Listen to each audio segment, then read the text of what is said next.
Oke, sebenarnya untuk itu mudah-mudah.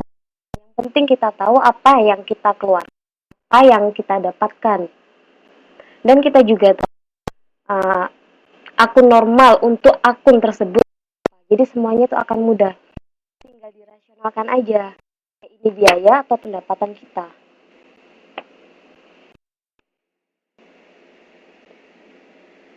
Waalaikumsalam Mas Aris. Iya, nggak apa-apa.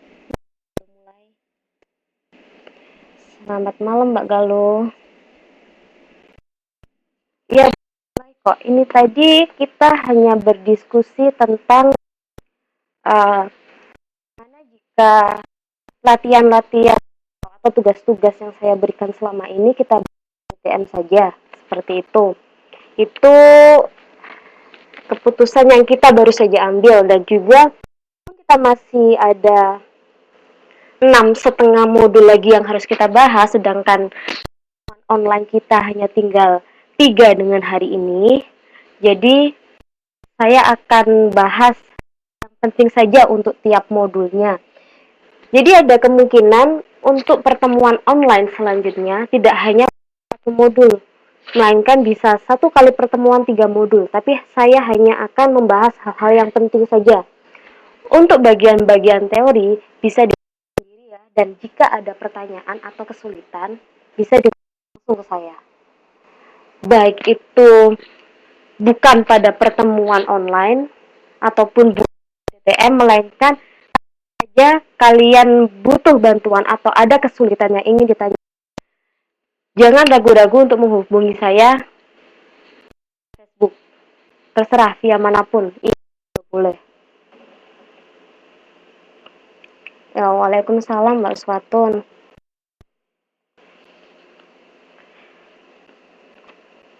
Ya, nggak apa-apa.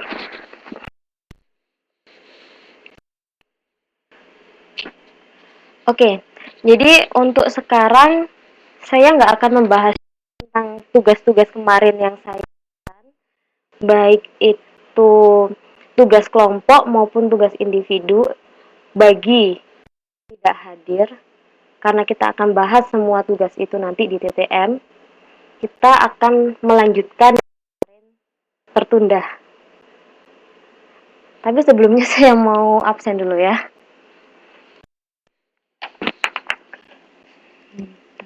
Saya catat dulu yang hadir.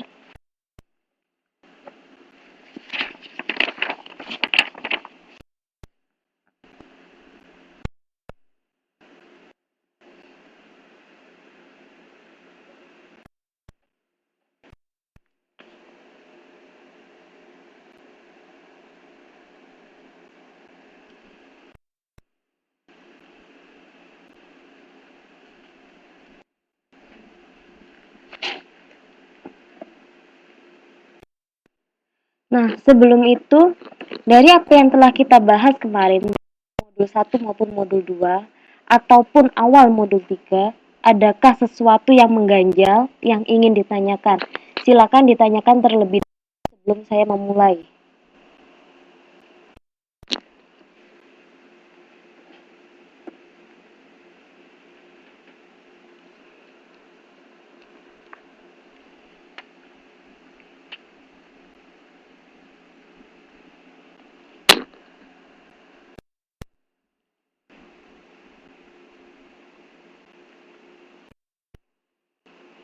Oke, ini nama-nama yang sudah saya catat berdasarkan dengan attendee list-nya. Ada Mbak Sulastri, Mbak Jueria, Mbak Nurlela, Mbak Iis, Mbak Ari, Mas Aris, Mbak Galuh, sama Mbak Uswa. Siapa yang belum saya sebutkan?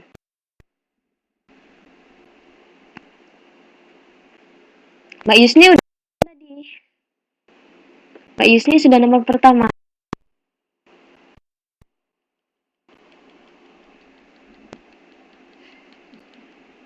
Ya, ini Mbak Sulastri, Mbak Jueria, dan lain-lain. Nah, Ada yang baru ini, siapa yang belum kan ya? Oke. Mbak Anis baru bergabung ya.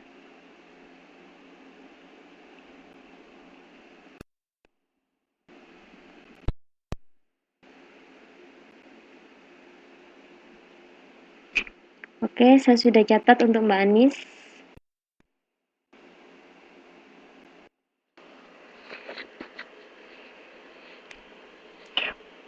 Mbak Yusni, untuk pertanyaannya, apakah ada yang ingin ditanyakan? Itu saja. Pertanyaan dalam pertanyaan. Ya, waalaikumsalam Mbak Anis. Ya, nggak apa-apa. Waduh, serius nih. Makasih loh ya. Oke, kita mulai saja ya. Udah berjalan ini. Udah berjalan lebih dari 15 menit. Suara saya nggak jelas lagi ya? Maaf, maaf. Gimana dengan sekarang? Masih belum jelas kah? Oke, yang baru datang, yang sudah Mbak Anis sama Mbak Samsiato. Oke, Mbak Naning baru bergabung ya. Waalaikumsalam Mbak Naning.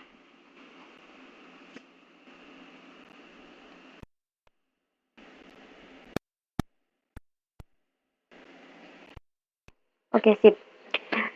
Jadi, kemarin kita sempat sedikit tentang overhead untuk pengantarnya.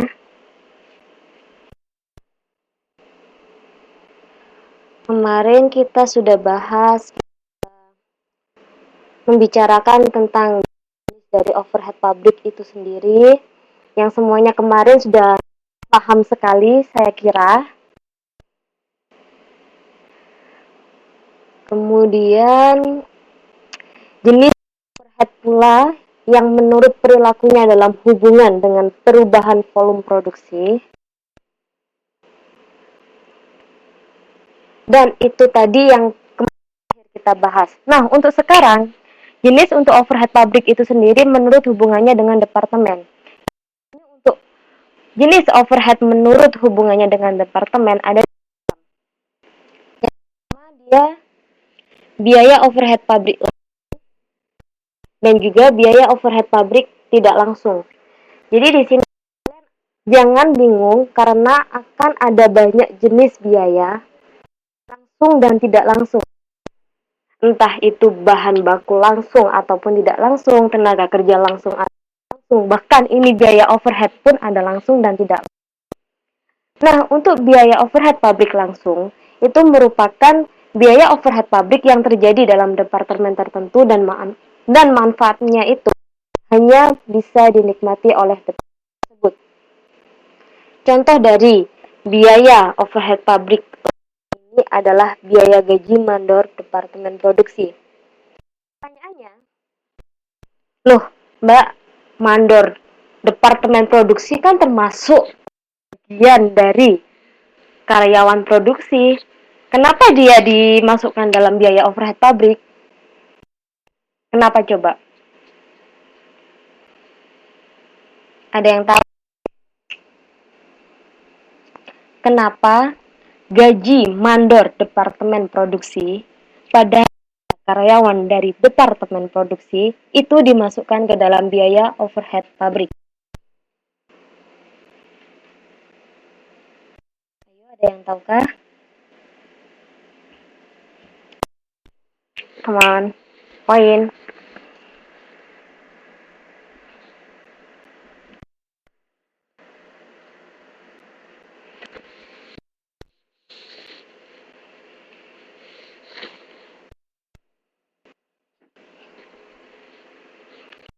Ya, baik itu biaya bahan baku, biaya tenaga kerja maupun biaya overhead pasti akan mempengaruhi HPP.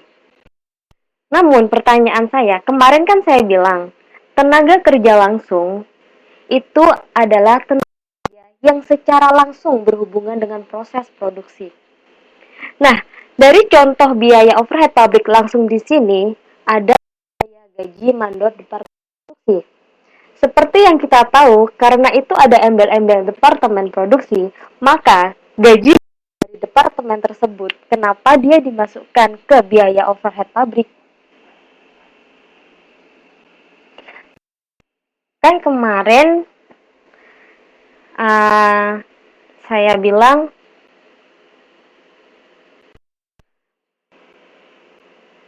biaya overhead itu biaya-biaya yang tidak secara langsung berhubungan dengan proses produksi. Tapi di gaji untuk mandor departemen produksi dimasukkan ke tenaga kerja langsung, melainkan ke biaya overhead pabrik. Oke, yang diulangi yang mana? Karena kayaknya saya juga panjang tadi ngomongnya.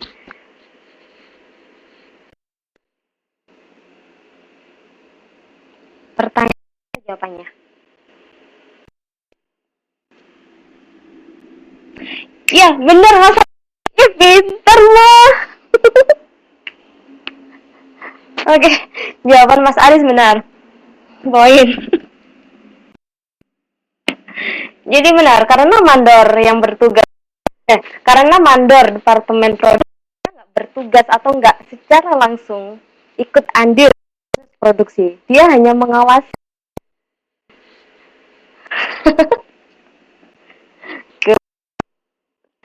Oke, yang selanjutnya dia di sini ada biaya depresiasi mesin dan penolong.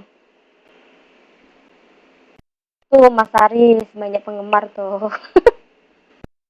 Oke, untuk biaya depresiasi mesin, kenapa dia dimasukkan ke biaya overhead pabrik langsung? Kemarin sudah singgung kalau biaya depresiasi dia masuk ke biaya overhead.